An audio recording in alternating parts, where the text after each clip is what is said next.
decisão que Deus te dá, Deus não é surpreendido pela liberdade que te deu. Ele deu liberdade, você faz escolhas, mas Deus já sabe qual é a escolha. E ele também não interage. Ele não obriga você ele não interage. Exatamente, ele não obriga, ele vai, a partir da sua sabedoria. Por isso que a gente tem aquele texto maravilhoso, que o Cordeiro que foi morto antes da fundação do mundo. Olha que negócio maluco. Cristo foi morto antes da fundação do mundo, então foi morto antes de Adão pecar? Foi. Por quê? Prognosis, presciência divina. Deus sabe de todas as coisas. Deus preparou salvação antes do homem cair. Então quando o homem caiu e trouxe aquela promessa, você já tem todo um plano salvífico ofertado para ele. E aí, aquele plano salvífico, o homem terá que tomar uma decisão: salvação ou condenação, aceitação ou negativa, tá ok? Mesmo se Deus tivesse trazido o juízo para Adão, matado Adão e criado outro Adão, o pecado viria do mesmo jeito, porque já estava já... Sim, muito bem, entendi o raciocínio, porque o Cordeiro foi morto antes da fundação, né? Então Deus já sabia depois que de nem todo... matou Adão, já sabe, eu posso criar 1 milhão, vai ser sempre esse mesmo resultado. O uso do termo Novo Testamento, você tem, aplicado tanto a humanos como também a Deus, mas somente no caso de Deus ele é um atributo pleno. O homem pode até ter uma informação privilegiada, mas Deus tem toda a informação possível. Deus sabe de todas as coisas e todas as decisões. A presciência de Deus não é causativa, que foi o que você colocou agora. O fato de Deus conhecer de antemão não o torna responsável moral por todos os acontecimentos. Por quê? Deus não é determinante sobre os acontecimentos. Deus é presciente sobre eles. Então Deus sabe todas as coisas, mas a decisão continuou sendo do homem. A presciência de Deus e o livre-arbítrio humano é um equilíbrio difícil, viu? A liberdade humana é uma verdade bíblica que só existe em razão da permissão divina, sem frustrar o seu governo. Olha só qual é o equilíbrio da coisa.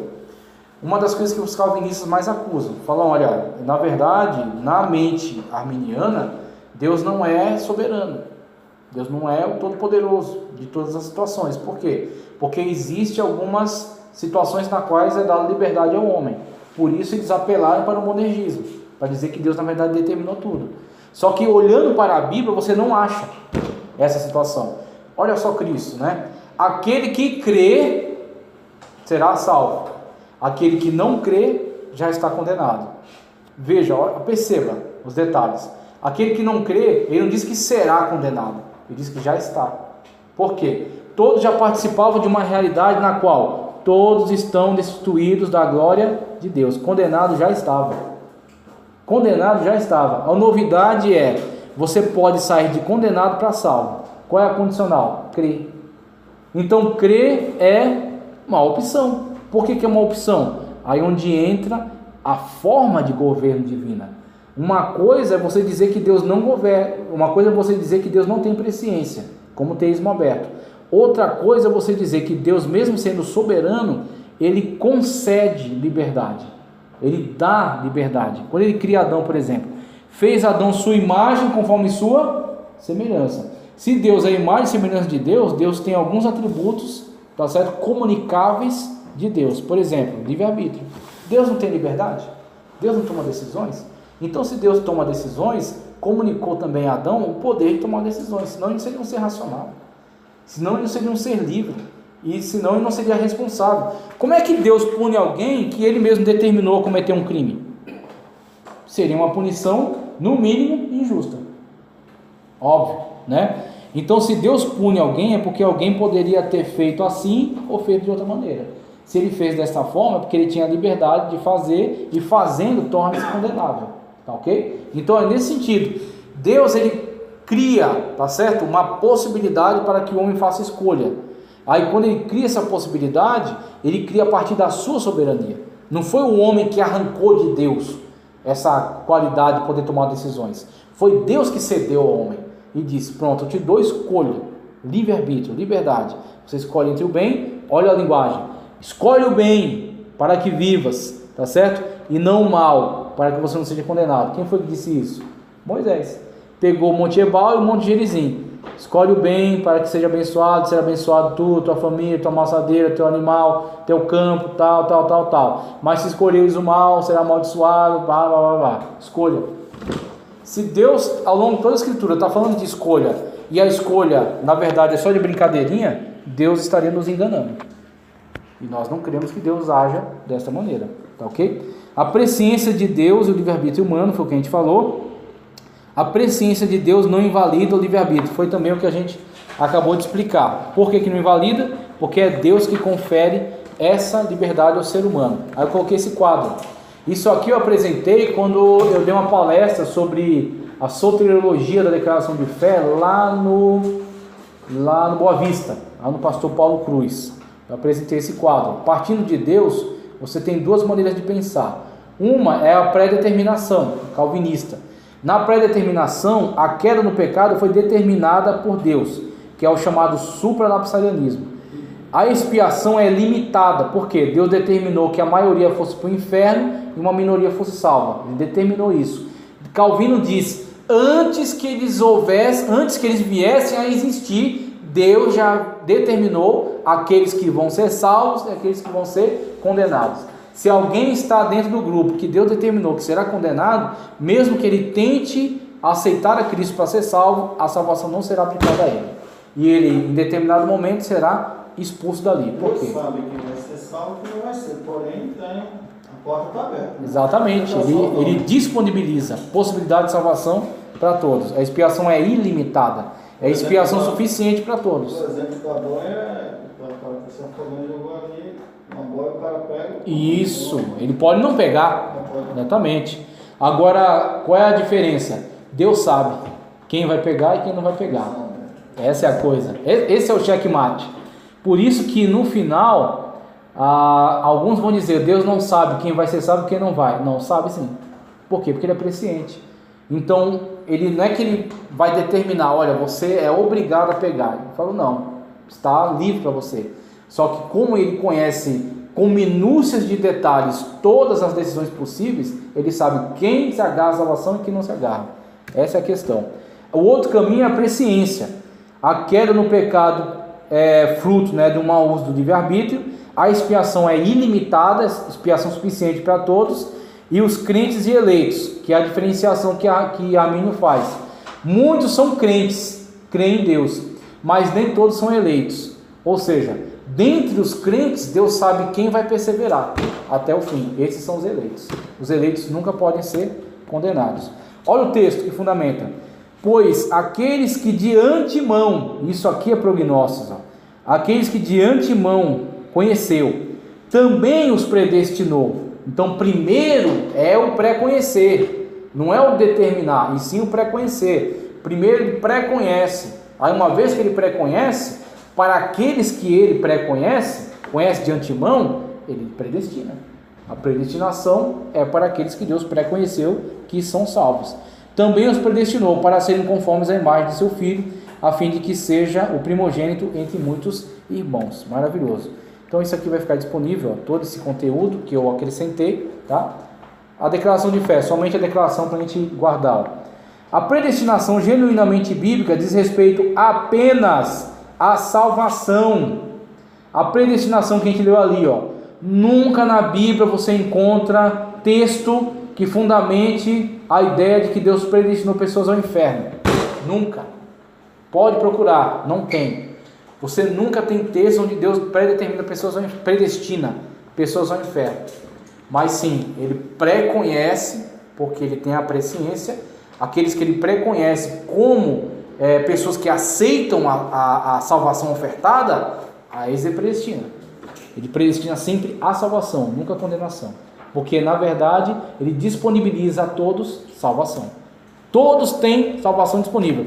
Veja, é tão lógico isso, que quando chegar no dia do juízo final, ele vai requerer de todos aqueles que não aceitaram Cristo como Salvador. Por quê? Porque foi ofertado. Então, o juízo será justo. Deus é justo. Então, o que acontece? Muitas das vezes as pessoas querem se agarrar à teologia e não olhar para a Bíblia, para a justiça de Deus.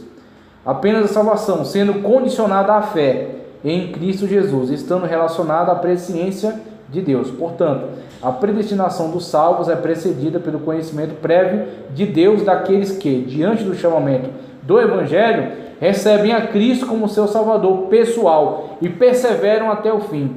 A predestinação do crente leva-o a ser conforme a imagem de Cristo. Assim sendo, todos somos exortados a perseverar até o fim. Aquele que perseverar até o fim será salvo. Muito bem. Vamos lá, estamos chegando no final. Aguenta aí. Essas características agora. Por isso que eu peguei, li aqui e pus lá, para poder ficar resumido e a gente ir direto na fonte. Deixa eu controlar meu tempo. E vou terminar com imagem ainda. Sabedoria de Deus. Vamos lá. Quando ele fala de sabedoria, eu quero pegar só o comecinho, que é interessante aqui, ó. Página 73. Pega aí comigo. Página 73. Sabedoria. Olha o que diz, ó. A sabedoria é uma das perfeições de Deus que faz parte de sua onisciência. A palavra inteira está pulverizada dessa verdade, da sabedoria de Deus, né? O Salmo 147, 7 declara que não há limites ao seu entendimento. Em Provérbios 3, 19 ao 20 lemos: o Senhor pela sabedoria fundou a terra, pelo entendimento estabeleceu o céu, pois pelo seu conhecimento se fendem os abismos e as nuvens destilam o orvalho. Veja outros textos que ele traz como referência. Eu quero citar só esse, ó, Jeremias 51, 15. Mas foi Deus quem fez a terra e o seu poder, firmou o mundo com a sua sabedoria e estendeu os céus com o seu entendimento. Se as pessoas elas entendessem e se elas se submetessem à palavra de Deus, nós nos livraríamos de muitas heresias. Algumas heresias, por exemplo, relacionadas ao neopentecostalismo. Tem pessoas que tratam Deus, o Deus bíblico, como se fosse qualquer entidade da Umbanda ou da Quimbanda, tá certo? Ou qualquer Deus pagão. Por que eu digo isso? Porque muitos deuses pagãos, tá certo? Da mitologia grega, romana, do zoroastrismo, celtas, ou entidades africanas, Exu, outras aí mais, o que acontece com eles? Eles são manipuláveis. Você manipula eles. Inclusive a arqueologia, ela descobriu muitos artefatos por meio dos quais as pessoas tentavam manipular os deuses. Eles faziam pequenas estatuetas e se aquela deidade, por exemplo, um deus da natureza, da vegetação, aí a colheita foi ruim, né? Estragou, deu praga e tudo mais.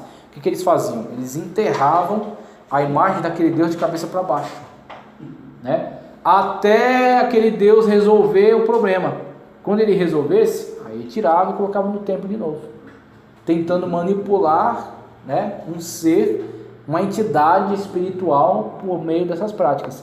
Isso é o fundamento para todas as práticas mágicas, todas, que hoje chega para a nossa atualidade como as chamadas simpatias. Aí faz uma simpatia para isso, simpatia para o namoro, simpatia para o casamento, simpatia para ganhar dinheiro, simpatia para isso, para aquilo outro. São todas tentativas de manipular as deidades. Agora, eu estou falando disso para vocês por quê? Porque essa praga está entrando na igreja, principalmente através de muitos movimentos neopentecostais, que tem uma liturgia fora da ortodoxia bíblica. A liturgia desses caras surge da cabeça deles. É uma revelação, é um sentido de Deus, é um não sei o que, e a partir dessas coisas eles vão inventando campanha, vão inventando pregações, as coisas mais loucas possíveis. O cara abre texto bíblico, leu lá, Salmo 71, diz alguma coisa sobre 71 que eu não lembro, a irmã Dorinha que tem memória boa para isso, mas diz né, Deus vai fazer isso, Deus vai fazer aquilo, muito bem, campanha do Salmo 71, se você depositar R$71 até as 6 horas da tarde, acontece tal coisa. Não é R$72, não é R$70, é R$71, porque é a campanha do Salmo 71. Qual é a diferença de fazer isso e pegar o Buda, pôr num copo cheio de arroz e pôr moeda? É a mesma manipulação, meu querido. Casar é a mesma manipulação, tá certo? A mesma coisa, deu certo. É a mesma manipulação. Então quando você vê essas manipulações, isso é fruto do quê?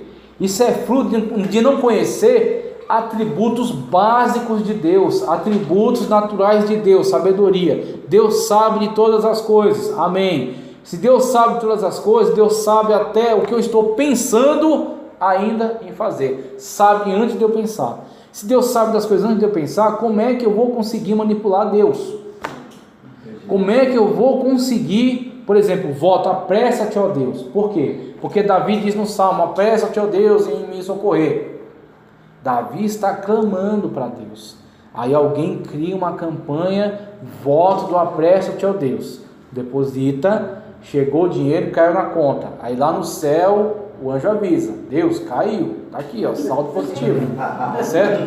Aí Deus, é verdade, a bênção dela ia chegar daqui a 1 ano, mas como ela depositou, então puxa para cá, vai ser agora. É sério isso? Alguém tem como fazer Deus se adiantar, Deus se apressar? Não dá. Só quando você não conhece os atributos de Deus, você pensa uma idiotice dessa. A sensibilidade de Deus, pode falar. Mas assim, Deus sabe o que a gente está pensando. Sim. E o que a gente vai pedir, mas ele perguntou, o que queres que eu te faça? Ele abriu a oportunidade. Agora... Ele foi até Jesus. Exatamente. Quando a gente olha para esses... Jesus já sabia o que ele estava. Já sabia. Quando a gente olha para esses textos, você tem que ler a Bíblia concatenada, num todo. Jesus diz, o que queres que eu te faça? E na presciência de Cristo, ele já sabe, porque é aquilo lá, ele estava com forma humana, mas ele também é Deus. Sim. Então ele sabe. E aí quando ele abre essa questão, para nós é uma incógnita. Nossa, o que será que ele vai dizer? Para Cristo não. Tanto que os fariseus, pensando coisas acerca de Cristo, e Cristo olha para eles sem ter dito nada e diz, por que cocheais em 2 pensamentos? Os fariseus, como assim? É uma coisa que a gente falou na nossa mente. Eu pensei aqui, e Cristo já, por quê? Por causa das características dele como Deus, né? Então, a presciência divina. Quando você olha para esses textos, você entende melhor. Você fala, ele abriu para a oportunidade, mas ele já sabe qual é a opção. Quem me tocou. Porque de mim saiu virtude. Maravilhoso. Aí você tem a sensibilidade. Então o Senhor, seu Deus, abençoará o que suas mãos fizerem, os filhos de seu ventre, a cria de seus animais, as colheitas de sua terra. O Senhor se alegrará. A sensibilidade. Aí entra antropopatismo. Nós nos alegramos, né? Devido a alguma notícia boa, consequência de alguma coisa assim. Mas essa nossa alegria limitada é uma descrição para a alegria perfeita de Deus. A alegria de Deus é maior. Tanto que Isaías, Deus diz, né? Meus pensamentos são maiores do que os vossos. Você está querendo sair? Sair não é nada. Eu estou querendo algo muito melhor para você. Então é melhor você aceitar o meu plano, que é muito melhor. Essa é a distância, né? Então Deus se alegra. E Moisés está declarando aí porque Deus de fato o inspirou a dizer, se você obedecer a Deus, Deus vai se alegrar com você e vai te abençoar. A imutabilidade, de fato, eu, o Senhor, não mudo. Por isso vocês, descendentes de Jacó, não foram destruídos. Malaquias 3:6. Linka esse texto aqui com o que é dito lá na frente pelo apóstolo Paulo, que ele diz assim, se nós formos infiéis, ele permanece fiel, pois não pode negar-se a si mesmo. É característica da natureza de Deus, essa fidelidade. Então, é como diz assim, a pessoa tem um vizinho, o vizinho sacaneia ele, vai lá e rouba uma coisa dele. Aí diz assim, me roubou? Peraí que eu vou dar um jeito. Ele vai lá e rouba outra coisa dele também. Aí fica essa coisa, sabe? Não, então um roubou o outro, pagou, né? Tá uma dívida pela outra. É exatamente esse pensamento que não cabe para Deus. Você foi infiel, você foi pecador, você foi promíscuo, você envergonhou o nome de Deus. Deus agora também vai aprontar com você. Não. Deus continua sendo santo do mesmo jeito. Deus continua